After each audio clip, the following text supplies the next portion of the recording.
Imagine you're spending 10 or 15,000 quid on a base vehicle, you chuck in some cheap rubbish you bought down the local DIY store, and 6 months later you're sleeping inside a giant wet sponge. Next week I'm going to be doing something completely mental. I'm starting my very first free subscriber build. I'm going to be travelling down to their location and building their thermal and structural skeleton completely for free. I am giving away my labour for free. All they need to do is buy the materials and I turn up, do the heavy grafting and advise them on exactly what proper gear to buy so their van is perfectly safe in every single way. I am going to be filming the entire process for my channel, but just before I get my hands dirty on their van, I need to address the absolute rubbish you see online. Now I'm talking about the massive myth surrounding the vapour barrier.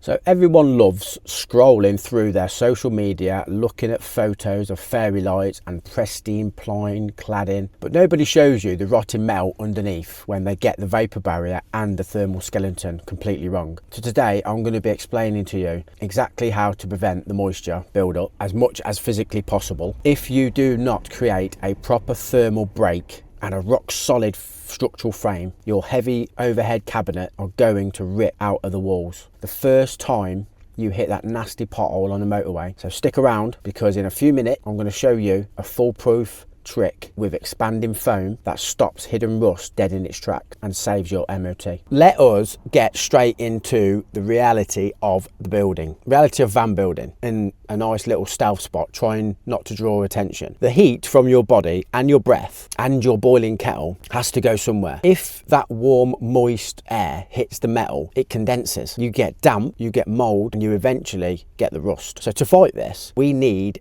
a skeleton. You cannot just glue insulation straight to those metal panels and hope for the best. The first critical step is installing the timber battens. These battens do two distinctive jobs. First, they create a massive thermal break between the outer metal skin and the inner living space. Second, they give you something solid to screw to for your future furniture. So I see many people trying to save a few quid on using flimsy bits of scrap wood or just relying on weak adhesive tubes. You are taking the absolute piss if you think they're going to hold a kitchen unit full of tin beans when you're throwing a van around a tight roundabout. I mean, I use thick treated battens for everything. I mean, you want to apply heavy duty adhesive to the back of the timber, but glue alone is never enough. The vibrations of the road will eventually crack the glue joint over time. You must mechanically fix the timbers to the metal. Always drill and pilot hole. If you do not, the self-tapping screw will just spin and strip the metal sheet behind it. So drive the screws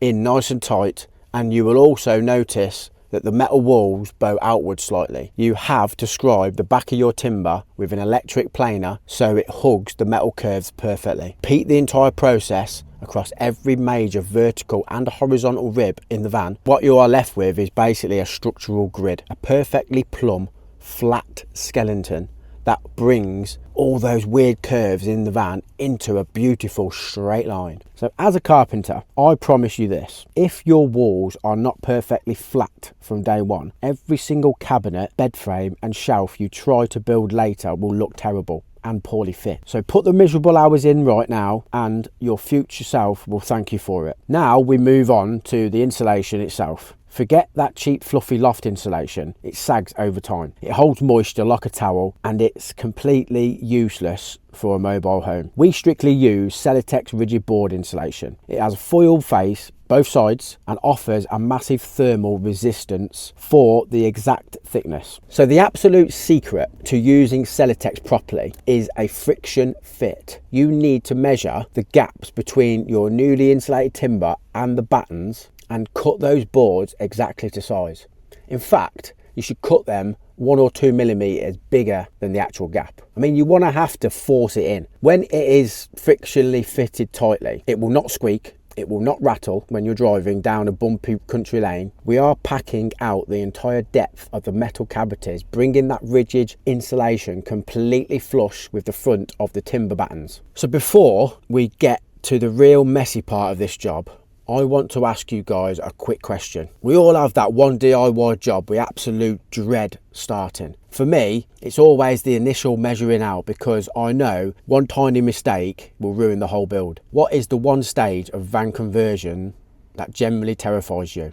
So drop a comment down below right now and let me know. I mean, I'll read every single comment and we can share the misery together. We have our timber locked in and we have our Celotex tightly wedged in. A van is never perfectly square. You always have tiny gaps around the edges of the rigid boards, and there are dozens of awkward hollow cavities inside that structural pillars of the van chassis. So this is a foolproof trick I promised you at the start. We are expanding polyurethane spray foam. We use expanding polyurethane spray foam, but we do not use it as the main insulation. We use it as strictly as a vapor barrier sealant. You must buy proper metal applicator guns.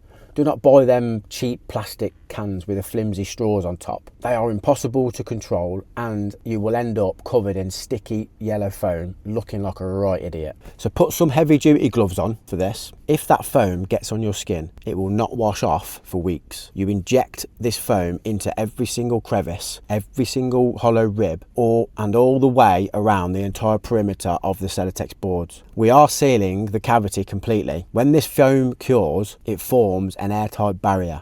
Moist air from inside the van can no longer reach the freezing cold metal skin behind the insulation. You have just stopped condensation in its tracks forever. You wait for it to fully cure, which usually takes a few hours depending on the temperature, and then you just carefully slice off the excess. Your timber and Celotex and your foam should now create a continuously dead flat, fully sealed interior skin. The van is suddenly so quiet, the road noise outside drops massively, and when you put a diesel heat on during a freezing winter night, that precious heat will actually stay inside the van with you and your dog. So grafting on a massive project like this takes a ridiculous amount of energy and time and money. I remember the old days of trying to fund my travels by taking on exhausting carpentry jobs, working terrible hours just to scrap enough money together for the next tank of diesel or a bag of dog food. It is a miserable way to live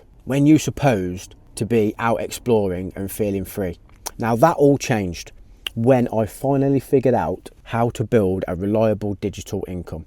I use affiliate marketing to fund this entire lifestyle now. It means the money keeps ticking over whether I'm cutting timber, driving across the country, or just sitting in the woods with a nice cup of tea. So if you're sick of the daily grind and you want to learn how to actually afford life on the road without going broke, I've put together a completely free video series that shows you exactly how I do it. Now the link will be down in the description. Go and grab it and start building your own permanent escape route. So there you have it. The thermal and structural skeleton is done properly. We have completely killed the thermal bridging, blocked out the damp and built a foundation that will easily hold whatever weight you decide to throw at it. No more Instagram illusions, just solid carpentry that actually works in the real world. So if you appreciate learning the unfiltered truth about what actually takes to build and survive in one of these vans, then hit that subscribe button right now. Join the community of absolute realists who want to do things the right way the very first time. We have sorted the bones out, but now we need to talk about the nervous system. So click the video right here to see the exact wiring mistakes that will burn your entire van down to the ground if you're not careful. So keep grafting, stay under the radar, and I'll see you guys on the next one.